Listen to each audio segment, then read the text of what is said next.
రాజకీయాలలో దోస్తులు దుష్మన్లు అవుతుంటారు, దుష్మన్లు దోస్తులు అవుతుంటారు. ఎన్ని చూడలేదు. అందుకే నీడను కూడా నమ్మొద్దు అని చెప్తుంటారు రాజనీతి తెలిసిన పెద్ద మనుషులు. ఎందుకంటే మన గురించి అన్ని తెలిసిన వాళ్ళే మనల్ని ఏమైనా చేయగలుగుతారు. సరే, ఇప్పుడు ఇదంతా ఎందుకు చెప్తున్నామంటే నిన్నయల్ల తెలంగాణ లీడర్ల నోటెంట ఇసొంటి ముచ్చట్లే ఈయన వస్తున్నాయి. అన్నిటికీ మించి పార్టీల నడుమ రాజ్యసభ సీటు పంచాది గట్టిగా అవుతుంది.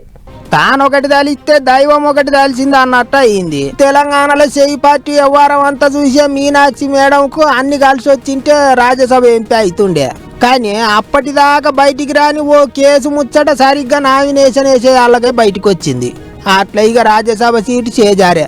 అయితే కరెక్ట్ టైంకు గా కేసు ముచ్చట ఎట్లా బయటకు వచ్చింది, ఎవరు బయట పెట్టిండ్రు, ఏం కథ అనే దాని మీద లీడర్ సాబులు ఒక్కోళ్ళు ఒక్కో తీరుగా మాట్లాడుతాండ్రు. చెయ్యి పార్టీ వాళ్ళు అయితే అంత పువ్వు పార్టీ వాళ్ళు చేసిండ్రు అని కోపానికి వస్తుండ్రు. पूरी पार्टी का मामला है, संविधान का मामला है, संवैधानिक मूल्यों का मामला है.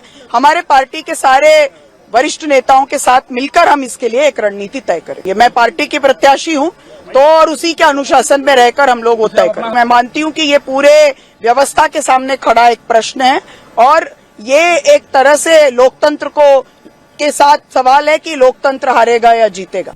ఇంకో దిక్కు చెయ్యి పార్టీలో ఉన్నోళ్లే లీక్ చేసిండ్రు అన్నట్టు మాట్లాడుతుండ్రు కాషాయ లీడర్లు. పెద్ద ముచ్చట ఏంటిదంటే పంచాది సుప్రీంకోర్టు దాకా కూడా పోయింది. అయితే ఎలక్షన్ల సంఘం డ్యూటీలో ఏలు పెట్టేది లేదు, ఏమన్నుంటే వాళ్ళతోనే మాట్లాడుకోవాలి, తేల్చుకోవాలి అన్నట్టు చెప్పినరట కోర్టు సార్లు. అట్లా అయింది ఆఖరికి. ఇక అది అట్లుంటే గాంధీ భవన్ కాడ పంచాది మోపు చేసిండ్రు చెయ్యి పార్టీ లీడర్లు. విద్యార్థి సంఘాల లీడర్లు, మహిళా కాంగ్రెస్ అంతా కలిసి పువ్వు పార్టీ వాళ్ళ మీద ఎత్తెత్తి పోసిండ్రు. అటు ఇదే ముచ్చట మీద కారు పార్టీ వాళ్ళని అడిగితే దాంతో మాకేం సంబంధం, ఇంటి గుట్టు రట్టు చేసింది ఎవరిలో, ఇంటి దొంగ ఎవరిలో, చెయ్యి పార్టీ వాళ్ళు బయట పెట్టాలి అన్నట్టు మాట్లాడుతుండ్రు. మాజీ మంత్రి కేటీఆర్ సార్ గట్టిగానే అరుచుకుండు.